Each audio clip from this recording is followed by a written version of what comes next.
afternoon and welcome to Community First Network Radio, and you're listening to A View from the Top with your host, Dr. Shirley McKellar. Today's show is being brought to you by Sandra's Boutique. Let's get out there to Overton, Texas and see Miss Sandra Jackson at Sandra's Boutique, 120 North Rush Street in Overton, Texas.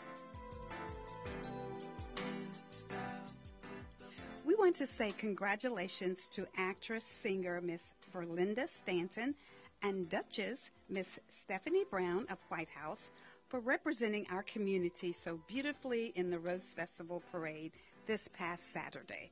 We are so proud of their accomplishments. And now, good afternoon and welcome back to the show, A View from the Top.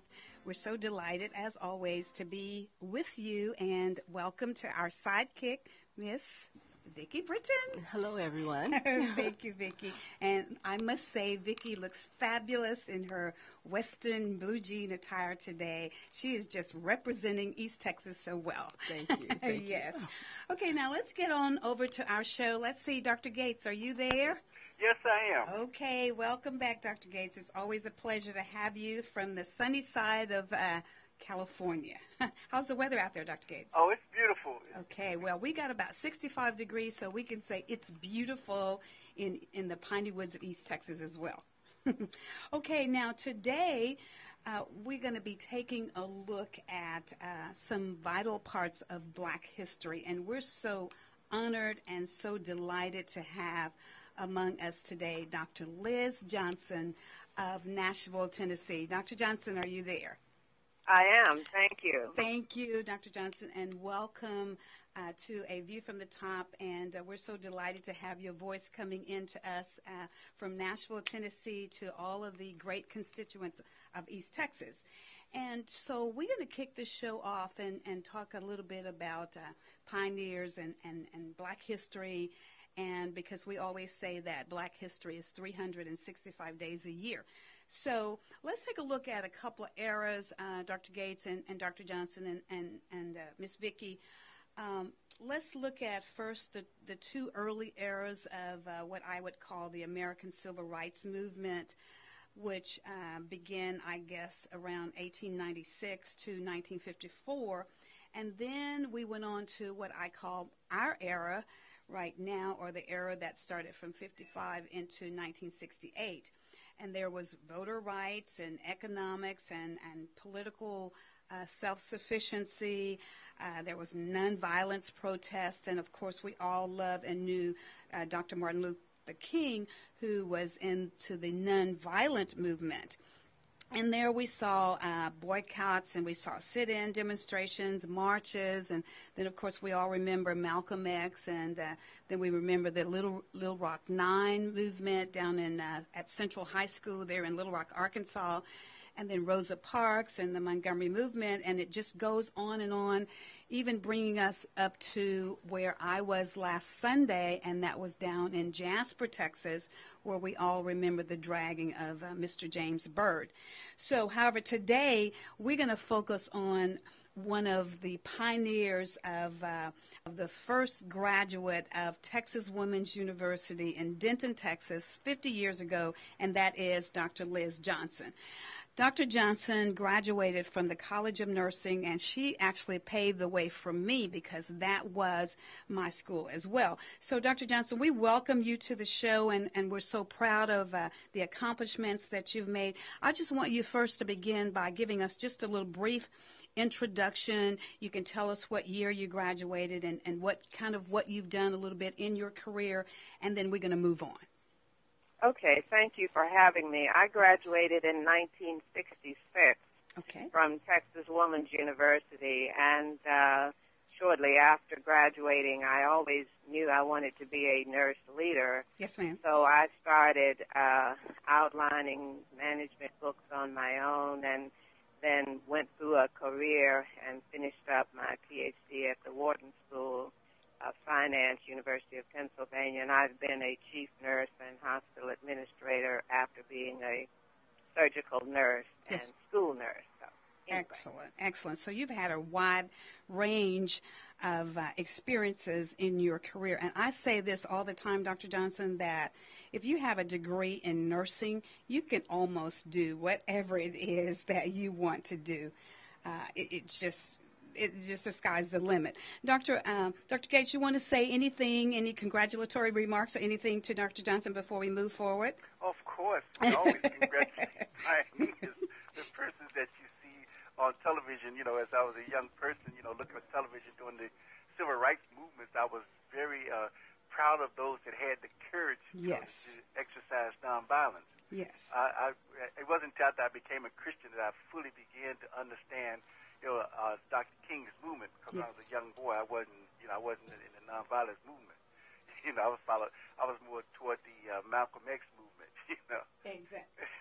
Exactly right. Okay, great. Vicki, anything you'd like to say to Dr. Johnson before we move on?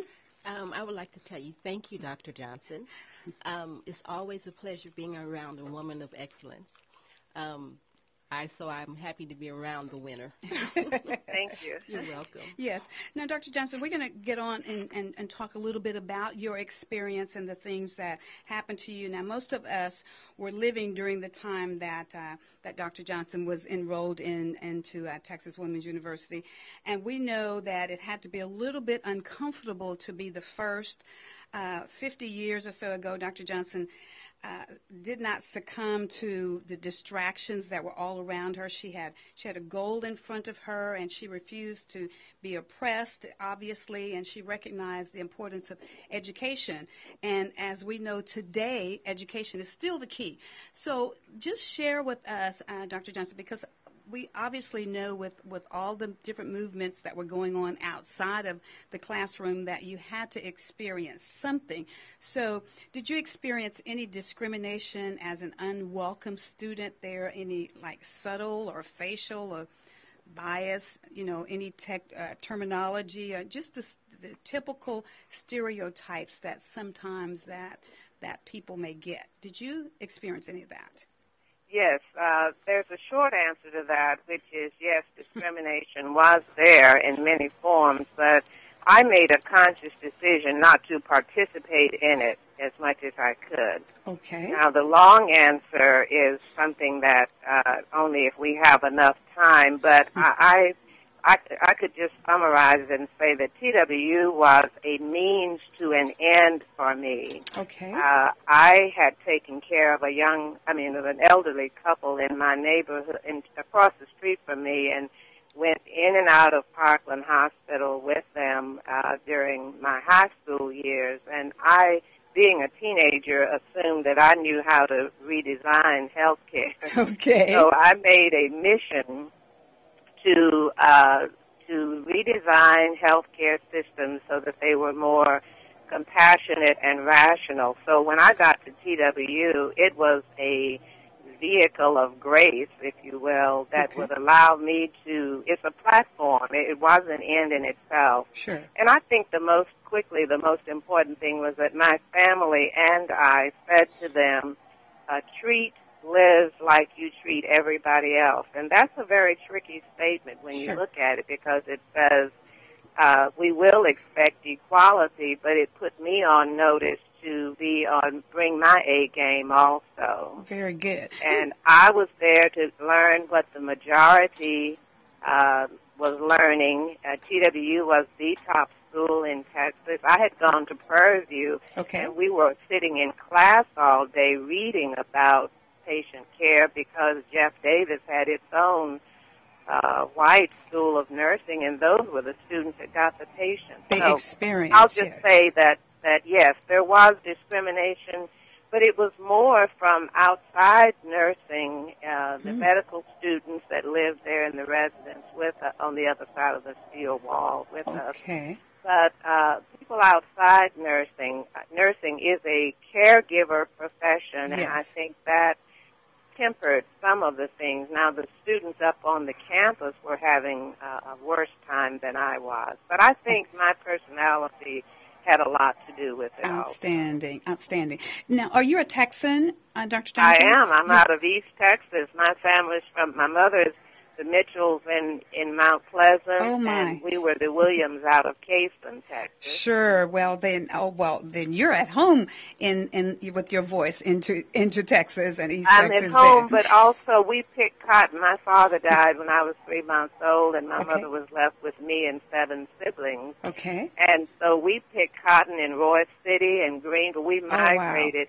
And I can't tell you of a better experience that prepared me for TWU than picking cotton. Is that right? That's very interesting. So you were I prepared had for my hard roll work. of cotton, and I was determined to outdo myself every day. I can. Do you have some comments on that, I got Dr. to Gates? ride up on top of the wagon if I bested my yesterday. So.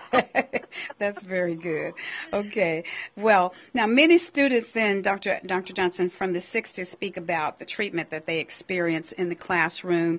A lot of them talked about the fact that they were given exams that the ethnic groups should I say that the other groups were not given. They may have been given an exam with 100 questions, which others may have been given exams with 50 questions, which meant that much of the material was unforeseen material that was not covered in the classroom.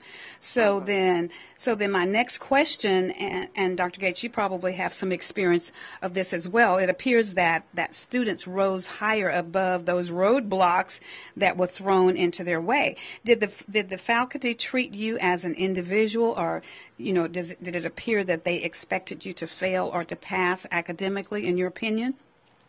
I had. Are you talking to Dr. Gates? No, I want Dr. Gates to talk about it later, but I Okay. want you to tell us what your experience was, and then I'm sure Dr. Gates has something to say about this. Yes, I had 2 clinical instructors who expected me to fail. As I see it, they did their best, and I did my part to prove them wrong. So Yes. we were both worthy opponents. Yes, And ma'am. I had come out of James Madison High School in Dallas, which was an experimental school in 1956, where we went to high school 8th through 12th grade. Okay. And we had Dr. Talbert as our principal. Mhm. And I tell Dr. you, and I was also a child that always consulted 2 separate sources or textbooks for every subject I took. Okay. And I was always in the top group. So when I got to TWU, it was a matter of getting to the library and comparing notes on different books, and I didn't have any problem with their asking me something I didn't know. Very good. It just wasn't my experience, and I guess I had been tested and refined in the furnace of my older brother's Okay. nurturing, what they would call nurturing. I called it something else, but nevertheless, Okay. I was expected to be the best, and Right. I challenged my professors to outdo what I had been put together as my own understanding of the theory. That is outstanding. Dr. Gates, any comments on that? I mean, you're well educated. Any comments about what you may have experienced or in relationship to what Dr. Johnson is telling us? Dr. Johnson hit it just square on the head, Mhm. and that is that a person has to know themselves and be determined to accomplish their goals, their objectives. Sure. And so once you know who you are and your goals and objectives, then discrimination and racism become a byproduct. That's It's right. it's really not the controlling force in the person's life. That's right. And so what she's saying is exactly the way it is. My mother told me, get education. Go to school, get That's right. education. That's right. And so that's where my focus was. Exactly. But I remember when I was in university, I was in I was practically I may have been the only black in that particular department, and student, that is. Right. And so I remember one of the professors, I had turned in a paper to the professor, and I kept getting C's on the paper. Okay. And so we was critiquing speeches, and I was critiquing one of the Martin Luther King speech, and I was also a research assistant. Okay. And so I knew how to go to the library, and I found all the critics of this speech Very good. that had the same position that I had taken, Mhm. and I wrote it and turned it in to the professor. Okay.